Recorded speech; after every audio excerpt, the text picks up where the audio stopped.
Welcome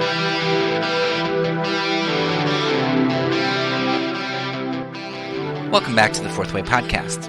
Today, I want to highlight an article which is going to merge two concepts we previously talked about. Abortion, which we've been ending our season on for like 3 episodes now, and nonviolence. So in episode 7 of season 1, I gave an analogy about a Nazi concentration camp that went something like this. You are a German citizen, you have lived outside of this Nazi concentration camp, you know what's been going on there, but you know that the Allies are coming, and you see Germans start to leave the concentration camp, and you, as a German citizen, walk up to this camp, and you see that there's some Jews being shoved into or some people being shoved into this this room. And you see that there's a German officer who is about to pump gas into this room to kill them. And you see a gun lying on the ground that one of the fleeing German soldiers must have dropped, and you pick it up. And now you have a choice. Is it moral to shoot the guard to save lives? Like, is that optional? Like, oh, I could do that. Is it required? Oh, I need to shoot the guard to save those innocent lives, or I'm not being moral? Or is it immoral to kill your enemy in this situation to save lives? Right? You've got kind of three moral paths. It's morally necessary to save life, it's morally necessary to not kill your enemy, or it's kind of up to your conscience. It's a toss-up.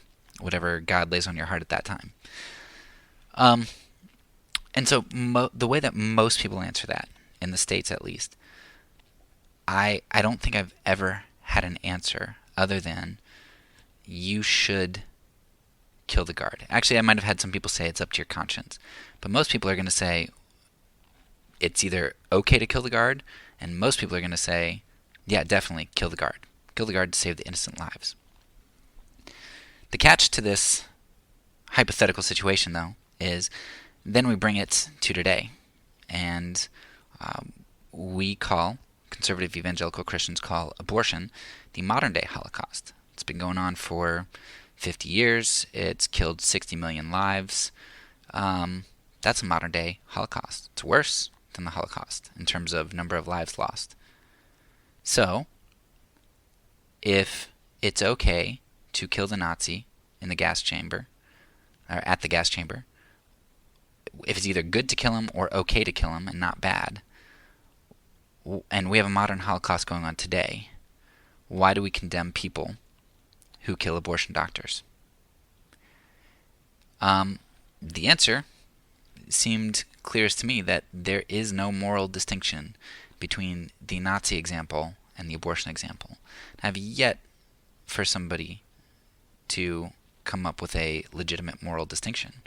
People you can't come up with one. As far as I can tell, I've asked people for years. Nobody can come up with one.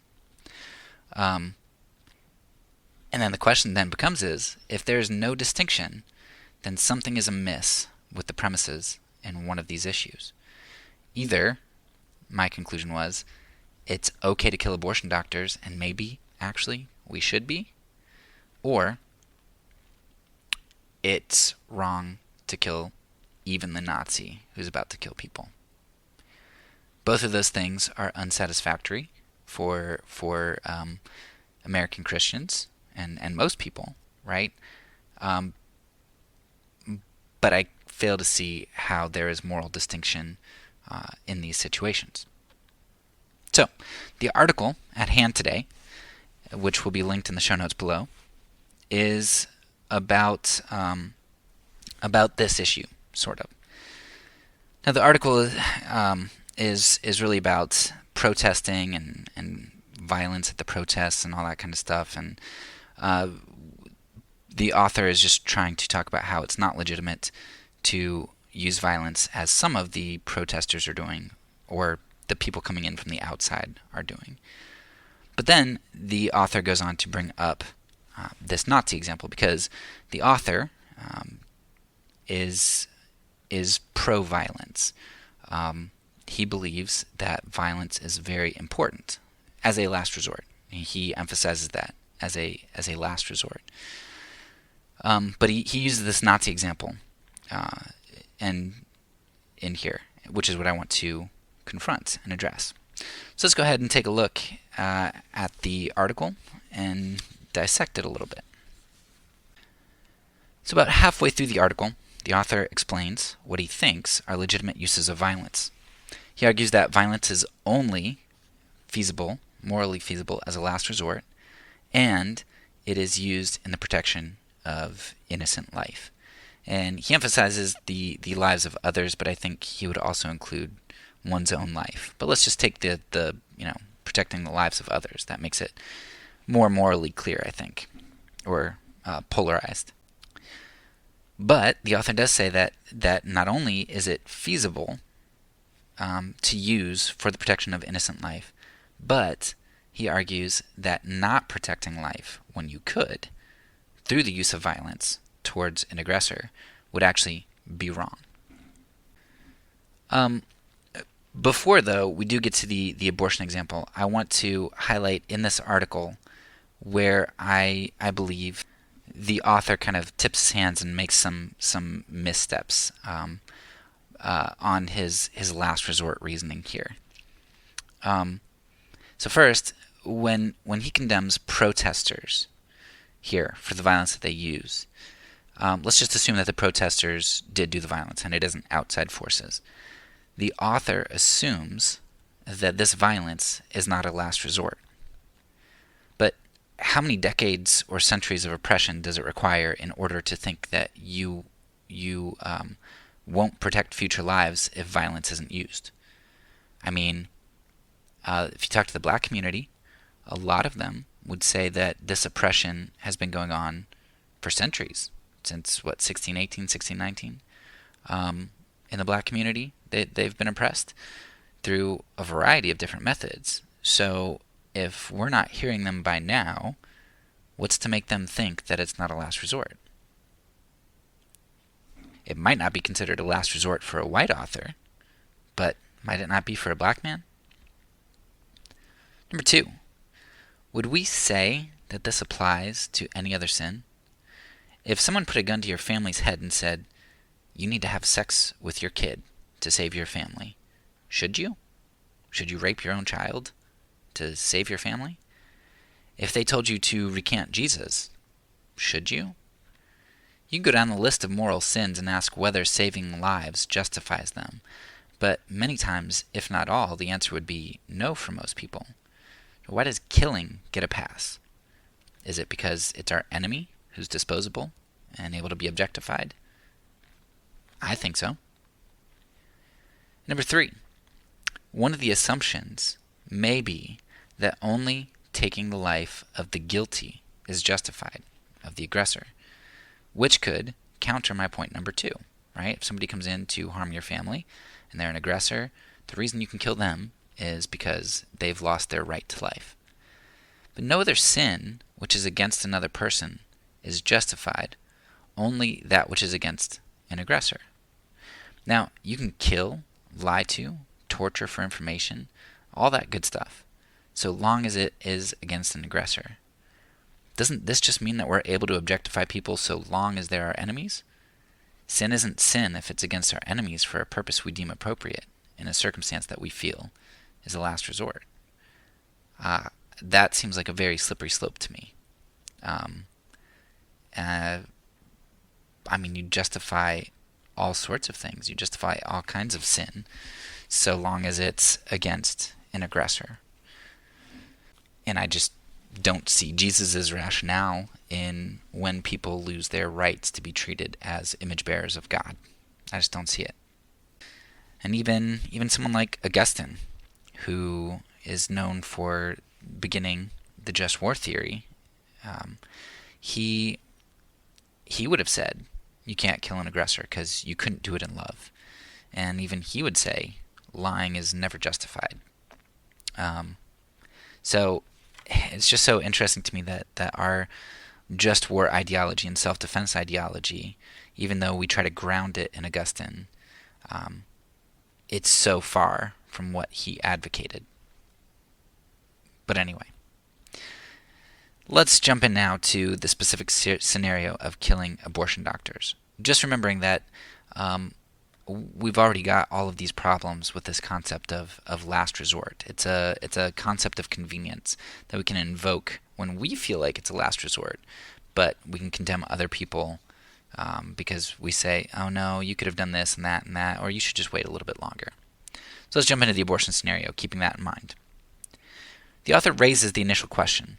If it was noble for a Christian theologian, like Bonhoeffer is his example, to assassinate Hitler in an attempt to bring an end to the Nazi Holocaust, then why are the vast majority of Christians opposed to violence against Planned Parenthood workers that would lead to an end of the current Holocaust of abortion? And just a side note here, you can go back and listen to the Bonhoeffer episodes because this is a caricature of Bonhoeffer's life and actions, but we'll just assume for the sake of argument that Bonhoeffer did try to kill Hitler. So the author goes on to recount the story of an abortion doctor who was murdered and asks why most Christians universally praise Bonhoeffer's supposed assassination attempt while simultaneously denouncing the murder of abortion doctors. Here's his answer. The answer is simple. It was not the last resort to kill the abortion doctor. We live in a great nation that allows its citizens to peacefully advocate for change. Change might not always happen as fast as we would like. Nevertheless, Americans enjoy the freedom of speech and can continually advocate for change. In fact, we have seen a change regarding the Holocaust of abortion. Many people are beginning to see that the pro-choice movement is on the wrong side of history, science, and logic. The numbers are slowing. Let's break that argument down a little bit. So the first thing that the author says is that it was not a last resort to kill this abortion doctor. And that just strikes me as odd. And here's how I'd summarize it kind of snarkily. So a 50-year industry killing 60 million children is not a last resort because it might end at some point, maybe, while a 6-year Holocaust of about 10 million exterminations, assuming that Bonhoeffer knew about the extent of this and it had reached this number by the time he decided to act, that was a last resort. The two don't even compare in terms of numbers and in terms of what we know is happening. Yet Bonhoeffer's was a last resort and ours isn't. Just by the numbers, that doesn't even compare. But it also doesn't even compare pragmatically speaking, like in terms of what you would seek to accomplish, because killing Hitler might have had no impact on exterminations.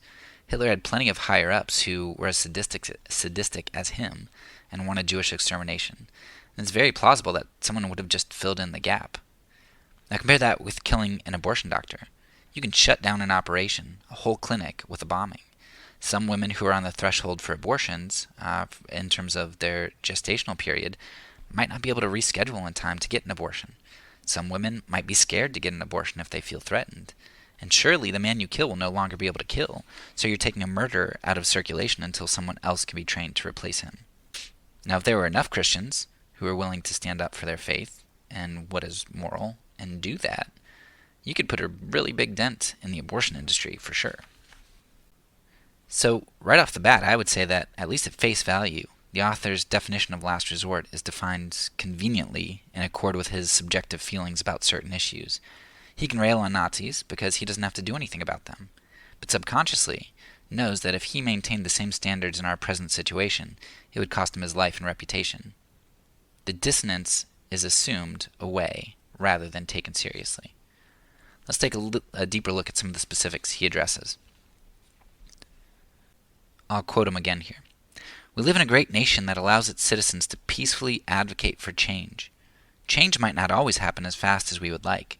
Americans enjoy the freedom of speech and can continually advocate for change. In fact, we have seen a change regarding the Holocaust of abortion. Many people are beginning to see that the pro-choice movement is on the wrong side of history, science, and logic. The numbers are slowing. So in essence, because we have the freedom of speech to talk a lot about how abortion should stop, we don't have to defend life with violence and action as a last resort. Despite the length of the atrocity and the severity of it, so long as we can talk about it, we don't have to do anything about it. Or do the ultimate thing about it, I should say, right? Use our last resort of violence. It just strikes me that there are quite a few ironies in this.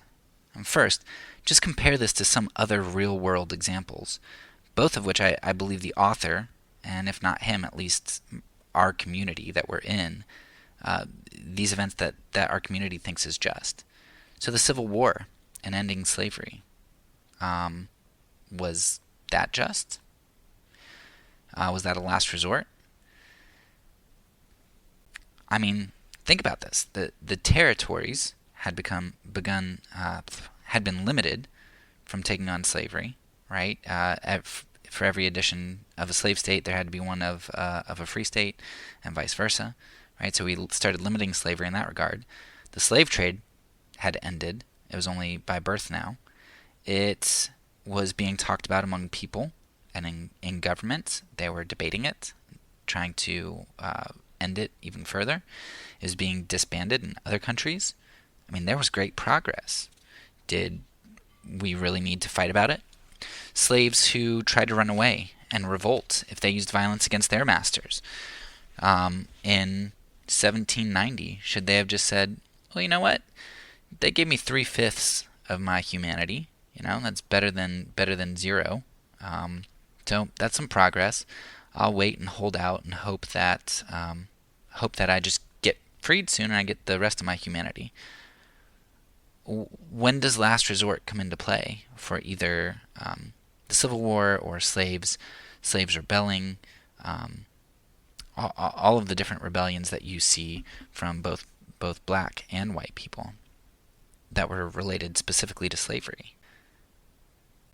Yes, but of course, the Civil War in particular was the South seceding from the government. So the government had the right and duty to preserve the Union, right? Well then, what about the American Revolution?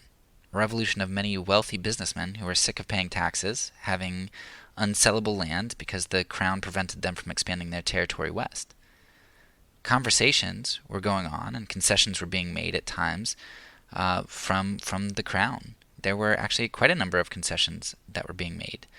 And taxes at times were actually lower than they were elsewhere. So were the Patriots right to rebel against the government? They only gave them what I think the first act that they were really ticked off at was like in the 60s, which limited the land, the 1760s. And by 1776, they're rebelling. They gave the government a decade. And then they fought against their own government. So where's the Civil War logic here? As far like we should have let the South secede, it seems. Shouldn't we have? Or the Revolutionary War was wrong. It becomes clear that we're so selective with what constitutes as a last resort and who is able to wield it. Sometimes the last resort is 250 years in the making and people just need to keep waiting, like slavery. And even more than 250 years in the waiting if you go back to the colonies, before we were a country. But sometimes, when it's convenient, because we really don't like Nazis, then somebody like Bonhoeffer only has to wait 5 years to assassinate Hitler. And in fact, if he would have assassinated him in 1940, that would have been even better, right? And then, of course, sometimes there is no such thing as last resort, like with abortion, right? Wait 40 years and 60 million lives, and there's no such last resort even on the table here. And that just seems ludicrous to me. It's this double speak, this double standard. Sometimes last resort is necessary because of government authority, like the Union in the Civil War. But at other times, the government loses its authority and credibility when it hinders the finances of the wealthy, like with the American Revolution. And sometimes the government is complicit in racial oppression and abortion, and murder, and genocide. But those things require cool heads to prevail and demand that there's no violence because we can just talk about it. It's just preposterous to me. There's so many double standards and shifting of terms. Things are murky enough so that we can avoid social action in our time while upholding the rights and concepts we want, which make us personally secure. We can laud the Civil War, we can laud Bonhoeffer, we can laud the American Revolution, but then when it comes time to reconcile all of those things and how they fit together and what issues in our times might require those same things, we cop out. Now, just a note here, I'm glad that Christians are copping out. I'm glad that they are inconsistent in their application of violence, because I don't think we should kill people, even our enemies. I don't think we should kill abortion doctors. So I'm thankful that Christians are inconsistent here. But my desire would be that they would become consistent by changing their understanding to follow Christ in terms of enemy love. So far, that's kind of a bird's eye view of the problem. I want to zoom in a little bit further and talk about some more specifics. What about our free speech? Since we can talk against abortion, should we not use violence? Well, you could talk against Hitler's regime in Nazi Germany. There are just consequences for it. Just look at Sophie Scholl as one of the great examples, and the Believing Church in Nazi Germany, of which Bonhoeffer was a part. They spoke out, and there were consequences. So I fail to see how the presence of consequences means that it's not a viable option. If talk is sufficient now, I fail to see why it wasn't sufficient back then. So I think what the author really means is, because we can talk and not face consequences, I don't have to use violence and face consequences for violence. So the aversion here is the consequence, because there's always talking that you can do. But talk is cheap, right? You know, we can see the double standard here too, because another one of the ironies is that this idea of talking would apply in another situation you mentioned, protecting one's family. If there's a robbery going on, or if someone invades your home, you can talk to them. How do you know what's going to happen? How do you know if he has a weapon? How do you know what his intent is? How do you know that if you don't make yourself known and tell him you have a gun, that he's going to go? You don't know what's going to happen in the course of the invasion. John Howard Yoder's book, What Would You Do?, really highlights this well, and we did 2 episodes on that you can go back to, I think, 19 and 20 in the first season. But you can't guarantee that talking won't work. It might play out okay, and it might be perfectly fine. Even if the intruder kills one of your kids, right? So you got a family, you got 4 kids, the intruder kills one of your kids, you can still talk. There's a chance that he might not kill anymore, right? I mean, if you apply this abortion logic to an intruder coming in to hurt your family, it's the same thing. Well, I mean, 60 million kids have been killed, but it's not a last resort yet, because we don't know what's going to happen down the road. The author would never, ever apply that to his family. Ever. And that's just inconsistent. So what we find is that this is essentially what's going on with our abortion and Nazi example here. There's equivocation on the term last resort. When the author applies it to his family, the mere suspicion that his family might get killed, I mean, how do you know how far the attacker's going to go? The mere suspicion warrants killing your attacker. But when we have tens of millions of people actually getting killed and know the intent and scope of the abortion industry, talk suffices, because it's not really a last resort for us. So last resort, as it's used by the author, means a preemptive measure taken for innocent bystanders when no recourse is given by our society for said actions. You can defend your family, and the government might pat you on the back for taking out a criminal, but you can't do that to an abortion doctor, so it's not a last resort for an abortion doctor. Once again, I obviously don't think that we should kill abortion doctors or bomb clinics. I just don't see how you can get that on the logic of killing in love or the doctrine of last resort. It's just inconsistent, and it's conveniently so. You can slap the last resort label on things that you want to protect, even if it's not really a last resort, and explain away how something which is clearly an atrocity doesn't require our self-sacrificial intervention of violence. We could, of course, speak to a number of other problems with this concept in general, but I covered most of that in Season 1, specifically episodes 17, 14, 19, and 20. We'd also go back to Augustine's disagreement with the author on using violence in the heat of the moment and not at the hands of the state, and only at the hands of the state. But again, we've addressed that elsewhere. So for this episode, I just wanted to address some of the specific issues which came to mind from this article. I think the issue is one of the examples which makes the double standard of the self-defense position the most apparent. Self-defense may be a properly basic belief as the author claims, but so is not murdering an abortion doctor at church before he goes to do his thing. But it seems to me that only one of those properly basic beliefs can hold, and you all know which one sticks for me. So, hopefully this episode helps you to see one of the major importances of nonviolence. Nonviolence allows you to live consistently and not have to explain your way out of situations of self-sacrifice. It shows us how we can live consistently in love. So, peace. That's all for now. Because I'm a pacifist. When I say it, I mean it.